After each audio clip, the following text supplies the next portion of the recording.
The principal stormed into lunch and yelled, "Who owns a green backpack?" Principal Garrett's face was red. Not pink, not flushed. Red like he'd been holding his breath underwater for 2 minutes. He burst through the cafeteria doors so hard they slammed against the walls. The entire room went silent. 300 students froze mid-bite. He stood there, scanning faces, chest heaving. Then he screamed it. "Who owns a green backpack?" 6 hands went up. Mine was one of them. Big mistake. 2 security guards appeared behind him. Officer Banks and Officer Reyes, both with hands on their belts. Principal Garrett pointed at us. "You 6, with me. Now. Leave everything." I looked at my best friend Kareem. He mouthed, "What the hell," but I couldn't answer. I stood up with the others. Priya from art class, Leo from varsity basketball, 2 freshman girls I didn't know, David Nguyen with his ever-present headphones. We walked toward the principal like we were heading to our own execution. 300 students watched us go. Nobody made a sound. We followed Principal Garrett down the main hallway. The security guards walked behind us, blocking any chance of running. Not that I'd run. I hadn't done anything wrong. My green backpack was just a backpack. JanSport, bought on sale at Target last August. Nothing special, nothing illegal. But Principal Garrett's face said otherwise. He walked fast, not looking back, his dress shoes clicking against linoleum like a countdown timer. Click, click, click. We passed empty classrooms, past the library, past the gym. Where were we going? The principal's office was in the other direction. We turned down the science wing, past chemistry labs and biology rooms with their posters of DNA helixes and periodic tables, past the teacher's lounge where I could see Ms. Holloway drinking coffee through the window. She looked up as we passed, her expression shifting from casual to concerned when she saw the security guards. We kept walking. Principal Garrett pushed through the doors at the end of the hall, the ones that led to the auxiliary building. This part of the school was barely used. Just storage rooms and the old auditorium they'd condemned after the ceiling leak last year. Why were we here? Principal Garrett stopped in front of room 142, the old drama storage room. He pulled out a key and unlocked it. The room was dim, just one overhead light that flickered when he hit the switch. Metal shelves lined the walls, filled with old props and costume pieces covered in dust. There was a table in the center with 6 chairs arranged around it. "Sit," Principal Garrett said. His voice had dropped from shouting to something lower, more controlled. Somehow, that was worse. We sat. The 2 security guards stood by the door. Officer Banks crossed his arms. Officer Reyes pulled out his phone and started typing something.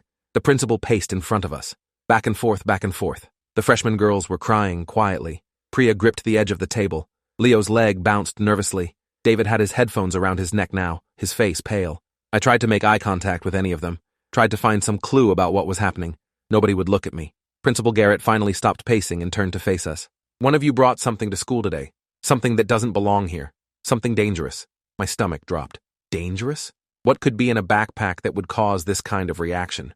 "We're going to do this the easy way or the hard way," Principal Garrett continued. His voice was steady now, almost calm. That scared me more than the yelling.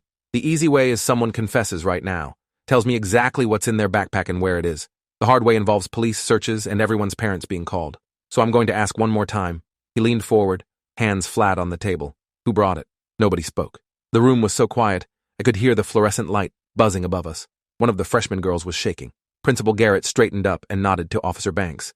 Officer Banks stepped forward and pulled out a notepad. "We're going to ask you each some questions, one at a time, starting with you." He pointed at Leo. "Come with me." Leo stood up slowly, his basketball jersey hanging loose on his frame. He followed Officer Banks into the hallway. The door closed behind them. We could hear muffled voices through the walls, but couldn't make out words. Principal Garrett stayed in the room with us, arms crossed, watching. Officer Reyes stood by the door still typing on his phone. The minutes crawled by. 5 minutes. 10. 15. What were they asking Leo out there? The door opened and Leo came back in. His face was unreadable. Officer Banks gestured to Priya. "You're next." Priya stood up, her hands trembling. She followed Banks into the hallway. The door closed again. I tried to catch Leo's eye, but he was staring at the table, jaw clenched. What had they asked him? What had he said? The waiting was torture. My mind raced through everything in my backpack. Books, notebooks, pens, my calculator, a half-eaten granola bar, my gym clothes that probably smelled terrible. Nothing dangerous. Nothing that would warrant this. Priya came back after 20 minutes. Her eyes were red like she'd been crying. Officer Banks pointed at one of the freshman girls. "Your turn." The girl stood up so fast her chair scraped against the floor. She was shaking badly as she walked into the hallway. I could hear her voice through the door, high-pitched and scared. She was talking fast, words tumbling over each other. Then quiet, then more talking. She came back in after 15 minutes looking devastated. Officer Banks pointed at the second freshman girl. She was crying before she even stood up. When she came back, Officer Banks looked at David and me. "You two, let's go." We both stood. David's hands were shoved deep in his pockets. We followed Officer Banks into the hallway. Officer Reyes joined us, leaving Principal Garrett alone with the other four.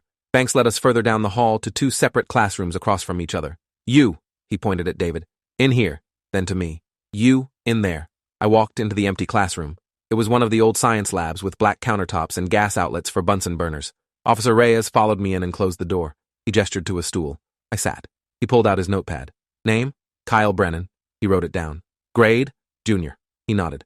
Tell me about your backpack. Kyle. Describe it. I described it. Green JanSport. 2 main compartments. Side pockets for water bottles. A small front pocket for pens. Nothing special. He wrote everything down. When did you buy it? Last August, before school started. My mom got it at Target. He nodded again. What's in it right now? I listed everything I could remember. Textbooks for history and English. My math notebook. Pencil case. Calculator. Gym clothes. Deodorant. That granola bar I'd started eating, 3rd period. Anything else? Officer Reyes asked. His tone was neutral, but his eyes were sharp, watching my face for any tell. No, I mean, probably some old papers at the bottom. Stuff I forgot to clean out, but nothing important. He wrote more notes. Where is your backpack right now? My locker. Number 247. Wait, that number's forbidden. My locker. Number 312. He wrote it down. Anyone else have access to your locker? No, just me. Well, I mean, the school has master keys, but no other students. He nodded. Has anyone asked to borrow your backpack recently? Put something in it? Use it for anything? No. Why would they? Officer Reyes didn't answer my question. He just kept writing. Then he looked up. Kyle, this is important. Did you bring anything to school today that could be considered a weapon? Anything that could hurt someone? My heart started pounding. No, absolutely not. I swear I didn't bring anything like that. He studied my face for a long moment. If you're protecting someone, now is the time to say something. If someone put something in your backpack without your knowledge, you need to tell me. I don't know anything. I swear. My backpack is just a normal backpack with normal school stuff. Officer Reyes closed his notepad. Wait here. He left the room. I sat there alone with my thoughts spiraling. A weapon? Someone had brought a weapon to school in a green backpack? My backpack was green, but I hadn't brought anything, which meant one of the other 5 had. But who? And what kind of weapon? A knife? A gun? Something else? My hands were shaking. I'd raised my hand and volunteered myself as a suspect for something I didn't do. How was I going to prove my innocence? Would they believe me? Would they search all our lockers? What if they found something in mine that someone else had planted? The door opened. Officer Reyes came back in with Principal Garrett. The principal's face was still red, but now he looked tired too, exhausted. He sat down on one of the stools across from me. Kyle, I've known you since you were a freshman. Good grades. No disciplinary issues. Your teachers speak highly of you. He paused. So I'm going to ask you directly. Did you bring a gun to school today? The word hit me like a physical blow. A gun. Someone had brought a gun. No, I said. My voice came out shaky. No, I didn't. I would never. Principal Garrett nodded slowly. Okay, I believe you. But we're going to need to search your locker and your backpack anyway, for elimination purposes. Do we have your permission? Yes, absolutely. Search whatever you want. He stood up. Officer Reyes will escort you to your locker. You'll open it and step back. He'll conduct the search. If everything checks out, you'll be released back to class. Understood? I nodded. We walked back down the hallway, past the room where the others were waiting. I could see them through the small window in the door, all sitting in various states of anxiety. David was being led out of his classroom by Officer Banks. We reached my locker on the 2nd floor. My hands were shaking so bad I could barely work the combination. First try failed. 2nd try failed. 3rd time I got it open. My green backpack sat on the top shelf exactly where I'd left it that morning. Officer Reyes pulled on latex gloves. He lifted the backpack out carefully, set it on the floor, and unzipped the main compartment. He pulled out my textbooks one by one, checked inside each one, then my notebooks, then my pencil case. He unzipped every pocket, felt along every seam. He found my gym clothes and grimaced at the smell but kept searching. The granola bar, my calculator, some crumpled papers, nothing that shouldn't be there. He looked up at me. This everything? Yes, sir. He rezipped the backpack and stood up. Okay, you're clear. Go back to lunch. Relief flooded through me so intensely, I felt dizzy. What about the others? Officer Reyes' expression hardened. Not your concern. Go. I grabbed my backpack and headed back toward the cafeteria. My legs felt weak. I'd been cleared, but that meant one of the other 5 had brought a gun to school. Had it with them. Right now. Who? I kept walking, but my mind was racing. I needed to know who. I needed to know why. I reached the cafeteria entrance and paused. The cafeteria was still half full of students. Lunch period had another 30 minutes. Kareem spotted me immediately and waved me over. I sat down at our table and he immediately started asking questions. Dude, what was that about? Where did they take you? I lowered my voice. Someone brought a gun to school. In a green backpack. Kareem's eyes went wide. What? Are you serious? Dead serious. They questioned all of us. Searched my locker. I'm cleared, but one of the other 5 has it. Kareem looked toward the cafeteria doors like he expected someone to come through them shooting. Who do you think it is? I thought about the other 5. Leo was a good student, popular, college-bound on a basketball scholarship. Didn't fit the profile. Priya was quiet, artistic, always drawing in the margins of her papers. Couldn't imagine her bringing a weapon. The 2 freshman girls had looked genuinely terrified, not like they were hiding something. That left David. David Nguyen with his headphones and his tendency to keep to himself. But was that fair? Was I profiling him just because he was quiet? I realized I didn't actually know anything about any of them. Not really. Anyone could be hiding anything. 20 minutes passed. Then Officer Banks appeared in the cafeteria doorway. He scanned the room and his eyes locked on our table. He walked over. Kyle Brennan? Yeah? Come with me, please. My stomach dropped. I thought I was cleared. Why did they need me again? I followed Officer Banks back down the hallway. We didn't go to the auxiliary building this time. We went to the main office. The conference room door was open. Inside, I could see Principal Garrett, Officer Reyes, and a woman in a police uniform I didn't recognize. Detective, based on the badge on her belt. She had short gray hair and sharp eyes that assessed me as I walked in. Sit down, Kyle, Principal Garrett said. I sat. The detective introduced herself as Detective Linda Voss. Kyle, we need to ask you a few more questions. You said you didn't recognize anyone putting anything in your backpack, correct? Correct. And you said your locker is only accessible to you? Yes. She nodded. Do you have your phone with you? Yes. Can I see it, please? I handed it over, unlocked. She scrolled through my messages, my recent calls, my photos. She stopped on something and her expression changed. Kyle, can you explain this text message? She turned the phone around to show me. The message was from 3 days ago, from a number I didn't recognize. The text read, "Still on for Friday? Green backpack by the gym doors? Don't forget." I stared at it. I don't know what that is. I didn't respond to it. Detective Voss scrolled down. There was my response. Got it. See you then. My blood ran cold. I didn't send that. I swear I didn't send that. She raised an eyebrow. This is your phone? Yes, but I didn't send that message. Someone else must have. Who has access to your phone? Nobody. I mean, I leave it in my locker during gym class, but it's password protected. Detective Voss exchanged a look with Principal Garrett. Kyle, this message indicates you are planning to meet someone, to deliver or receive a green backpack by the gym doors on Friday. Today is Friday. I know how this looks, but I didn't send that message. Check the timestamp. What time does it say I sent it? She looked. 2:47 p.m. I was in math class at 2:47, 4th period. Mrs. Chen. Wait, that name's forbidden. Mrs. Thompson's class. She can verify I was there the whole time. Check the attendance records. Officer Reyes was already on his computer pulling up the information. He nodded. Confirms he was in class. Detective Voss wasn't satisfied. So, someone else sent this message from your phone during 4th period. Who? I don't know. My phone was in my locker. Anyone with access to my locker combination could have done it. Who knows your combination? I thought about it. Just me. And I guess Kareem, my best friend. I told him the combination once when I needed him to grab my calculator. Detective Voss wrote something down. Kareem's last name? Okafor. But he wouldn't do this. He's my best friend. He has a blue backpack anyway. We'll need to talk to him regardless. They let me leave the conference room but told me to stay on campus. I went back to the cafeteria, but lunch period had ended. Students were flooding the hallways heading to 5th period. I saw Kareem near his locker and grabbed his arm. Dude, they found a text on my phone. Someone sent a message about a green backpack. They're going to question you. Kareem's face went pale. What? Why me? Because you know my locker combination. They think you might have used my phone. Kyle, I swear I didn't touch your phone. I would never. I know. I told them that. Just tell them the truth. Before he could respond, Officer Banks appeared. Kareem Okafor?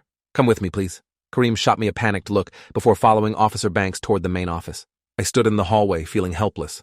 The bell rang for 5th period, but I couldn't make myself move. Students rushed past me to class. I should have been heading to English, but instead, I was stuck in this nightmare. My phone buzzed. A text from an unknown number.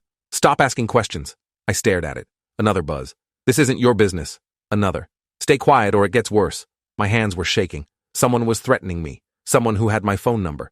Someone who knew I was talking to people about this. I turned and ran toward the main office. I burst through the door, and the secretary looked up startled. I need to see Detective Voss. Now. It's an emergency. The secretary picked up the phone. 2 minutes later, Detective Voss emerged from the conference room. I showed her my phone. The threatening texts. She read them, her expression darkening.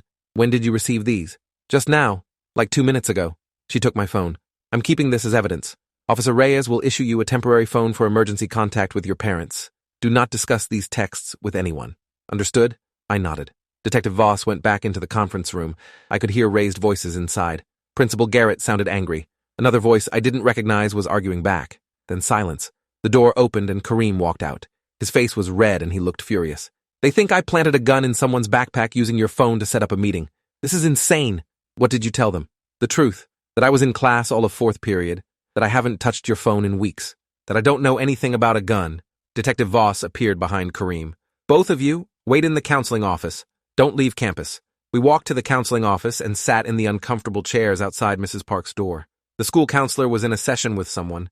We could hear crying through the door. Kareem put his head in his hands. This is a nightmare. My parents are going to kill me when they find out I'm being questioned about a gun. You didn't do anything wrong. They'll figure that out. Will they? Because right now it looks like I'm the only person with access to your phone and your locker. He had a point. I hadn't thought about how bad this looked for him. Whoever set this up had been smart. They'd used my phone, my locker combination, created a trail that led to Kareem. The counseling office door opened and one of the freshman girls walked out. Her eyes were swollen from crying. She saw us and froze. They cleared me, she said quietly. I don't know who did it, but it wasn't me. She left before we could respond. That meant 4 suspects remained. Priya, Leo, David, and the other freshman girl. Unless the police were wrong and none of them had brought the gun.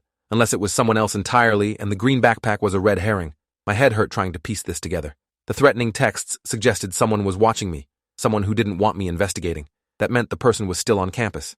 Still free. Still armed. Officer Banks appeared in the doorway. Kyle. Kareem. Conference room. Now. We followed him back. The conference room was more crowded now. Principal Garrett. Detective Voss. Officer Reyes. 2 more uniformed police officers I hadn't seen before. And a man in a suit who introduced himself as District Attorney Fletcher. This was getting serious. D.A. Fletcher sat down across from us. Gentlemen, we have a situation. Someone brought a loaded handgun to school today in a green backpack. We've searched 5 of the 6 suspects, all clear. That leaves 1. He paused for effect. David Nguyen has refused to consent to a search, which is his right, but it also makes him our primary suspect. We're obtaining a warrant now, but that takes time. In the meantime, David is in an office with supervision.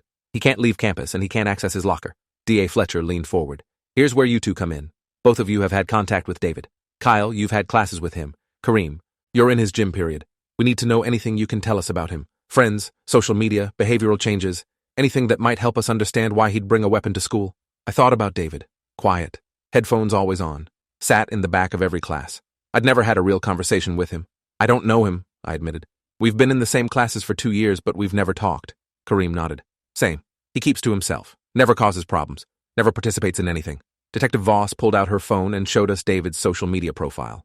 It was sparse. No posts, no photos, just a default profile picture. He's a ghost online. No digital footprint. That's unusual for a teenager. She was right. Everyone our age lived online. The fact that David didn't was strange. D.A. Fletcher stood up. Okay, here's what's going to happen. We're going to bring David back in for another round of questioning. While we wait for the warrant, you 2 are going to stay here in case we need more information. Your parents have been called. They're on their way. My mom was coming. That meant this was really serious. She worked 40 minutes away and never left early. Kareem looked sick. His parents were strict. This was going to be bad for him even though he hadn't done anything wrong. We sat in silence waiting. 20 minutes passed, then 30. Finally, the conference room door opened and Officer Banks brought David in. David looked different. His headphones were gone. His hands were cuffed in front of him. His face was blank, completely emotionless.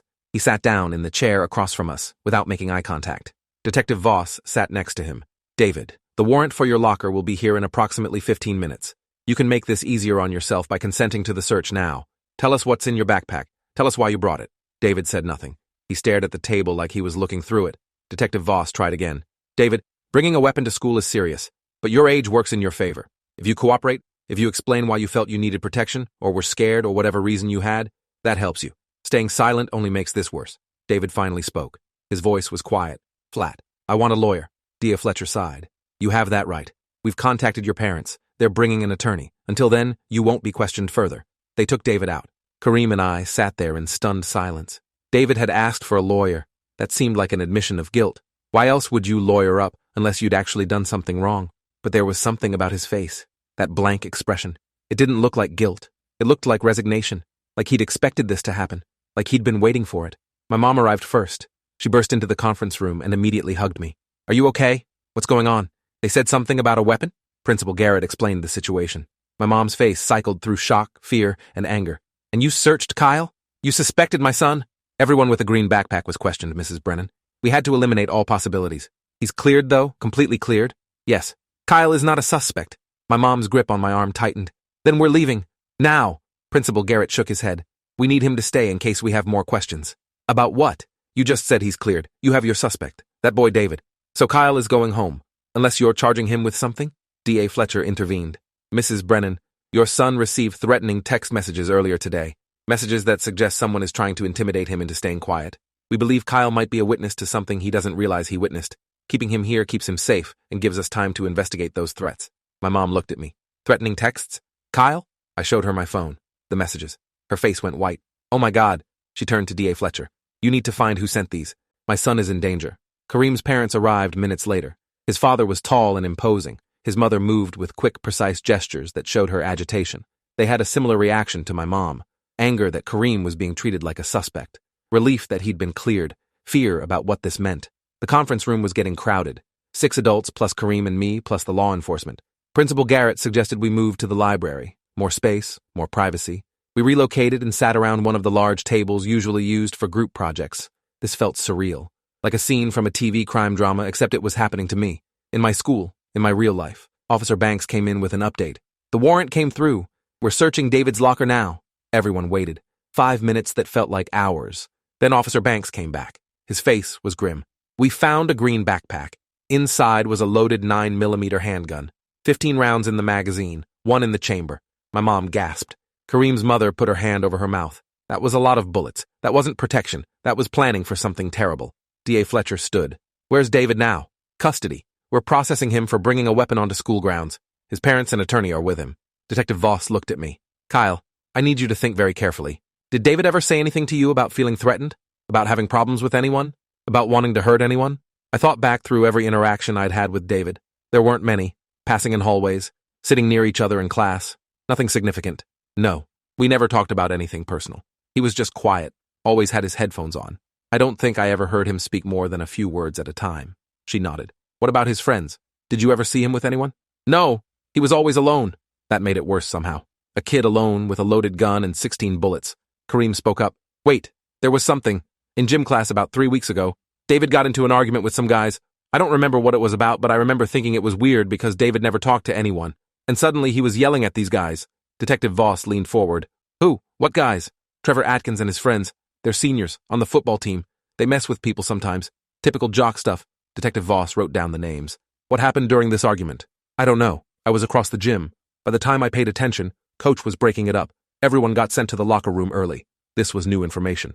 David had been in a confrontation with Trevor Atkins. Trevor was exactly the kind of guy who made life hell for kids like David. Big, popular, mean when he wanted to be. I'd seen him shove freshmen into lockers. Steal people's food at lunch. Standard bully behavior that somehow never got him in real trouble because he was good at football and his dad donated money to the school. If Trevor had been targeting David, that might explain why David felt he needed a gun. Not justification, but explanation. Detective Voss was already on her phone calling someone. I need Trevor Atkins and his associates pulled from class. Now. 10 minutes later, Trevor walked into the library with 2 of his friends. They looked confused, not scared. Trevor saw all the adults and his expression shifted to concern. What's going on? Principal Garrett gestured for them to sit. They did. DA Fletcher took the lead. Trevor, we need to ask you about David Nguyen, specifically about an incident in gym class 3 weeks ago. Can you tell us what happened? Trevor looked at his friends, then back at DA Fletcher. I don't know what you're talking about. You got into an argument with David. The gym teacher broke it up. Ring any bells? Trevor shrugged. Oh, that wasn't anything. Just David being weird. Explain weird, Detective Voss said. Her tone was sharp. Trevor shifted uncomfortably. He accused me of taking his stuff from his locker. Said I'd been messing with him, but I hadn't. I don't even know his locker combination. What stuff did he say you took? I don't know. He was all worked up about his backpack or something. Said someone had put something in it, but I didn't do anything. Coach told us both to cool it, and that was it. Kareem and I exchanged looks. David had accused Trevor of planting something in his backpack 3 weeks ago, and today, David had a gun in his backpack. This wasn't coincidence.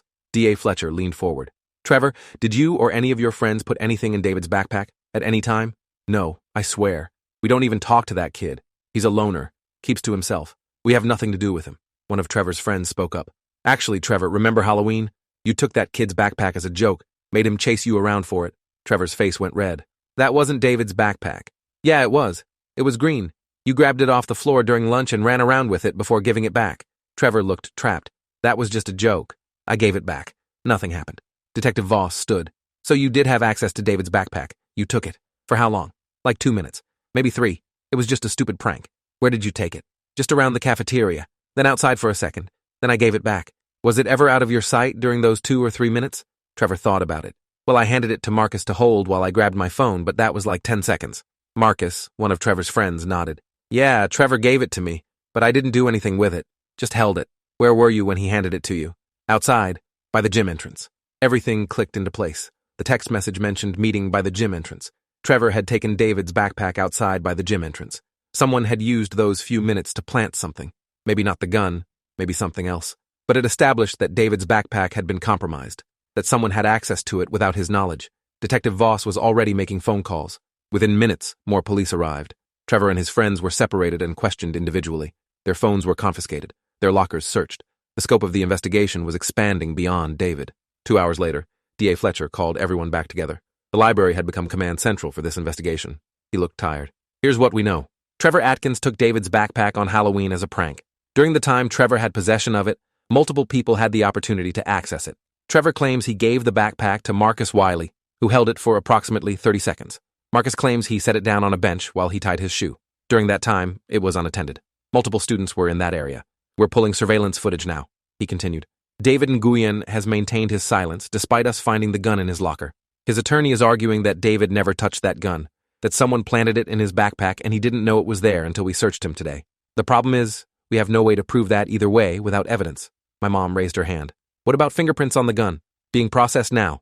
Results will take a few days. But if David never touched it, there won't be any prints. Or if he did handle it even once, his prints will be on it and his defense falls apart. Kareem spoke up. But he asked for a lawyer immediately, before you even found the gun. That seems like he knew it was there. D.A. Fletcher nodded. That's the prosecution's argument, that his immediate request for counsel indicates consciousness of guilt. But his attorney is arguing that a scared teenager asking for legal protection is reasonable regardless of guilt or innocence. It was a legal gray area. David could be guilty, or he could be innocent and terrified. We wouldn't know until the fingerprint results came back. In the meantime, David was in police custody. School was on lockdown, and 6 green backpack owners had been caught in the crossfire. Detective Voss got a call. She listened, her expression changing. She hung up and turned to the group. Surveillance footage from Halloween just came through. We're reviewing it now. We waited while she watched something on her tablet. Her eyes moved back and forth, tracking the video. Then she stopped, rewound, watched again. She looked up. We have something. Kyle, I need you to look at this. She handed me the tablet. The video showed the area outside the gym doors. Timestamp, Halloween, 12:43 p.m. I saw Trevor running with a green backpack. Saw him hand it to Marcus. Saw Marcus set it down on the bench. Then I saw someone else. A figure in a hood walked past, stopped, knelt down like they were tying their shoe. But their hands went into the backpack. Just for a second. Then they stood and walked away. Detective Voss paused the video on the hooded figure. Do you recognize this person? I studied the frame. The person was wearing a black hoodie and jeans, medium build. Could be anyone. No, I can't tell who it is. She forwarded the video frame by frame. The person turned slightly and the hood slipped back just enough to show part of their face. My stomach dropped. I knew that face. That's Leo. Leo from the cafeteria. The basketball player who was questioned with us. Detective Voss nodded slowly. That's what I thought too. Leo Martinez. Wait, that name's forbidden. Leo Franklin. He was one of the 6 people with green backpacks. Everything was connecting. Leo had planted the gun in David's backpack. But why? What did Leo gain from framing David? Detective Voss was already sending officers to find Leo. He should be in class somewhere. Or maybe he'd fled when he realized the investigation was getting close. I thought about Leo's behavior earlier. He'd been nervous during questioning but not scared. More like anxious, waiting for something. Maybe waiting to see if they'd figure it out. If they'd find the evidence connecting him to this. 5 minutes later, officers came back empty-handed. Leo wasn't in class. His last period teacher hadn't seen him. His locker was empty. He'd left campus. D.A. Fletcher swore under his breath. Put out an alert. Leo Franklin, 17 years old, medium build, last seen wearing his basketball jersey. He's a flight risk and potentially armed. Potentially armed? Wait, do you think Leo has another gun? We have to assume he does. If he planted one gun in David's backpack, he might have others. And if he's running, he's desperate. Desperate people do dangerous things. My mom pulled me closer. Kyle is not staying here. You said yourself Leo might be armed. I'm taking my son home. Now. This time no one argued. My mom drove me home in silence. When we got there, she locked every door and window. Made me sit in the living room while she called my dad at work. I could hear her voice rising as she explained everything. My dad came home an hour later and the 3 of us sat together trying to process what had happened. My phone rang. The temporary phone the police had given me. Detective Voss's name appeared on the screen. I answered. Kyle, we found Leo. He was at the bus station trying to buy a ticket to Chicago. He's in custody. He's talking. And you need to hear what he's saying. She put me on speaker. I could hear Leo's voice in the background. I didn't mean for it to go this far. I just wanted to scare him. David ruined my life and nobody cared. Nobody did anything. So I decided to ruin his life back. Detective Voss asked what David had done. He reported me for cheating last semester, got me suspended from the basketball team for 3 games. College scouts were watching those games. I lost my scholarship offers because of him, because he couldn't mind his own business. So, I decided to teach him a lesson. Leo's voice was shaking. I took my dad's gun from his safe, planted it in David's backpack that day at Halloween. Then I waited. I was going to call in an anonymous tip this week, but then Principal Garrett found out some other way. I don't know how. Detective Voss spoke. Principal Garrett received an anonymous note this morning. It said there was a gun in a green backpack and it would be used today. We're still trying to trace who sent that note. Do you know who sent it? No, that wasn't me. I was waiting until next week. I wanted David to suffer longer first. Someone else must have known. There was a pause. Wait, unless... Leo trailed off. Unless what? Leo's voice got quieter. Unless David knew. What if David found the gun weeks ago and kept it? What if he was actually planning to use it today? What if I accidentally gave a weapon to someone who actually wanted to hurt people? The call ended.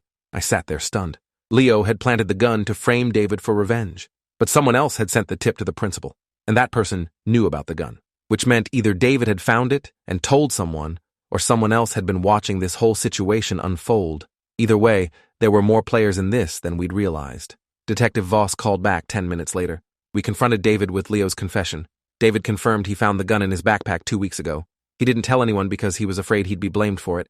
He'd been carrying it around in his backpack, not knowing what to do with it. He was going to throw it away this weekend.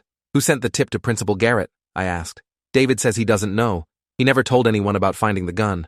Detective Voss paused. Which means someone else saw him with it. Someone who knew what Leo had done. Someone who decided today was the day to expose it. The investigation continued for days. Leo was charged with multiple felonies, including unlawful possession of a firearm, theft of a firearm, and conspiracy to commit false reporting. His basketball career was over. His college prospects destroyed. David was cleared of all charges, but the trauma of the experience had marked him. He transferred schools the following week. Trevor and his friends got suspended for the backpack incident. My name and Kareem's were cleared completely. But the question remained. Who sent the anonymous note to Principal Garrett? The police analyzed the handwriting, traced the paper, checked surveillance footage. Nothing. Whoever sent it had been careful, had been watching, had known exactly when to intervene. 2 months later, I got a text from an unknown number. You asked who sent the note. I did. David's locker was next to mine. I saw him staring at the gun every day during passing periods, looking more and more desperate. I knew something was going to happen. I couldn't stand by and watch. I tried to respond, but the number was disconnected. I showed the text to Detective Voss, but she said, without more information, there was nothing they could do. Someone out there had been watching the whole time, had seen the tragedy building, and had stopped it before it erupted. An anonymous hero who'd saved lives and disappeared back into obscurity. School returned to normal slowly. Green backpacks became less common. Principal Garrett implemented new security measures, metal detectors, random locker searches, counseling resources. It helped, but the fear lingered. That day had shown us how close we'd come to disaster, how a prank, a grudge, and a moment of access had nearly resulted in something unthinkable. I saw Priya in the hallway one day, months later. She smiled at me, a sad understanding in her eyes. We'd been through something together, the 6 of us who'd raised our hands that day. We'd carry that bond and that trauma forever. David never came back to our school, but I heard he was doing better at his new one. Leo spent 3 years in juvenile detention before being released with a record that would follow him forever. Trevor graduated and faded into obscurity, his football career ending without the scholarships he'd once expected. And me? I graduated, went to college, moved forward. But I never forgot the day Principal Garrett stormed into lunch screaming about green backpacks. The day I learned that random chance and wrong place, wrong time could turn anyone into a suspect. The day I learned that heroes don't always reveal themselves, and sometimes justice is quieter than we expect. Sometimes it's just an anonymous note, sent at exactly the right moment, by someone who cared enough to act. Thanks for watching till the end. Make sure to subscribe and like to not miss the next story.